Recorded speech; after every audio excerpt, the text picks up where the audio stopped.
영화 데몰리션 맨에서는 실베스타 스텔론을 냉동 감옥에 가두는 장면이 나오는데요. 70년형을 선고받고 꽁꽁 얼어있던 실베스타 스텔론은 2032년 가석방되어서 악당을 물리치는 역할을 맡게 됩니다.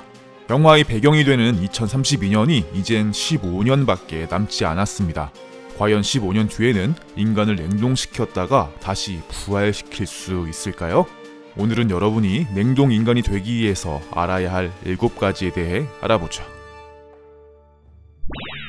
얼마 전 누리꾼들 사이에서 화제가 된 사진 한 장이 있습니다. 바로 160여 년 전에 냉동되어서 현재까지 그 모습이 완벽히 보존되어 있는 존 토링톤의 시체였죠.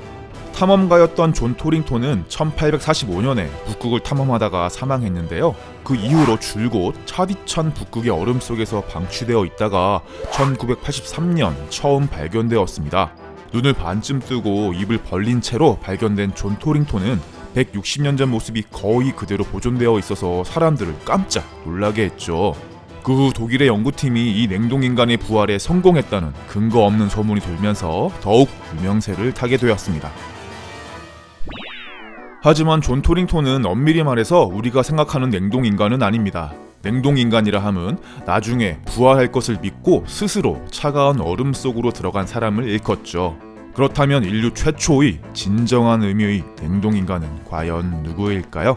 그 주인공은 바로 미국 캘리포니아의 심리학자이자 생물냉동학 재단의 설립자인 제임스 베드포드입니다. 제임스 베드포드는 지금으로부터 정확히 50년 전 간암 선고를 받고 사망했는데요. 그의 유언대로 그의 시체는 냉동 처리되어서 질소 액체 보관 장치로 옮겨졌습니다. 그렇다면 여러분이 정말 냉동인간이 되고 싶다면 과연 어디서 어떻게 해야 할까요? 현재 전 세계적으로 가장 유명한 곳은 미국의 애리조나에 위치한 알코 생명연장재단입니다. 알코 재단은 1972년부터 냉동인간 서비스를 제공하고 있는데요. 앞서 소개한 최초의 냉동인간인 제임스 베드포드도 현재 이곳에서 냉동되어 있습니다. 현재 회원수는 1600명이고 150명 정도의 환자가 입원해 있는데요. 이 알코 재단은 보관하고 있는 냉동인간을 여전히 살아있는 사람 취급을 하기 때문에 냉동인간이 아닌 환자라고 부르고 있습니다. 이 알코 재단에 가입하기 위해선 냉동 보존에 필요한 정밀 검사를 받아야 합니다. 그리고 위치 추적 팔찌를 차고 다녀야 하는데요. 이 팔찌는 여러분들이 어디에 있든지 간에 위치를 파악하고 건강 상태를 측정해 재단으로 전송합니다.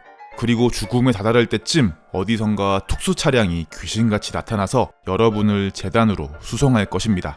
그렇다면 나의 몸을 냉동 보존하는 데는 과연 얼마의 돈이 들어갈까요? 여기엔 2가지 옵션이 있는데요. 몸 전체를 보관하기 위해선 15만 달러, 약 1억 7천만 원이 들고요. 뇌만 보관하고 싶으면 8만 달러, 약 9천만 원의 비용이 듭니다. 시체를 냉동 보존 처리하기 위해선 단순히 꽁꽁 얼리기만 해서는 안 됩니다. 여러분들도 잘 아시다시피 물이 얼음이 되면 부피가 커지게 되죠? 몸 안의 체액도 그대로 얼려버리면 부피가 커져서 몸 안의 세포가 전부 파괴되고 말 것입니다. 이것을 막기 위해 체액을 전부 빼낸 뒤에 특수 부동액을 넣는데요. 이 부동액은 영하 100도에서 급격히 고체로 굳어서 얼음 결정이 발생하지 않고 부피도 커지지 않아서 세포와 혈관의 손상을 막을 수 있습니다. 메이저리그에서 마지막으로 사하를 때려낸 전설의 타자 테드 윌리엄스는 오랫동안 앓고 있던 심장질환으로 2002년 사망하는데요. 가족들은 유언에 따라 그의 시체를 냉동 보관했습니다.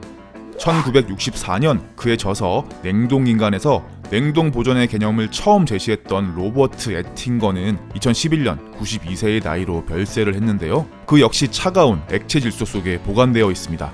그뿐만 아니라 그의 어머니와 부인 그리고 2번째 부인도 말이죠. 최연소 냉동인간은 태국에서 희귀 뇌종양으로 사망한 2살배기 여아이고요.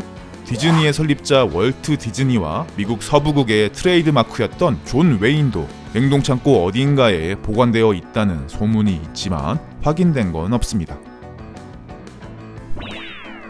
현재의 인류는 아주 단순한 세포인 난자와 정자 정도만 냉동 보존하는 기술을 가지고 있습니다. 특히 인간의 뇌는 아직까지 밝혀지지 않은 미지의 영역이기 때문에 뇌를 냉동한 뒤 복잡한 뉴런과 시냅스들을 다시 연결하는 방법은 아직 없습니다.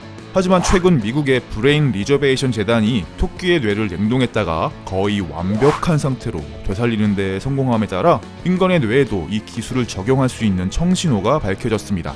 그러나 전문가들은 뇌를 구조적으로 되살렸다고는 하지만 이 뇌가 다시 온전하게 작동하거나 정신세계가 완벽히 다시 작동할지는 의문이라고 합니다. 과연 회색 금속통 안에서 잠들어 있는 사람들은 다시 부활할 수 있을까요? 자, 여러분들도 선택할 수 있습니다. 자연의 섭리에 따라 죽음을 맞이하느냐, 아니면 인류의 과학기술을 믿고 냉동 인간이 되느냐. 결정은 여러분의 몫이겠죠? 재밌는 시청 하셨나요? 좋아요와 구독하기 부탁드립니다. 안녕.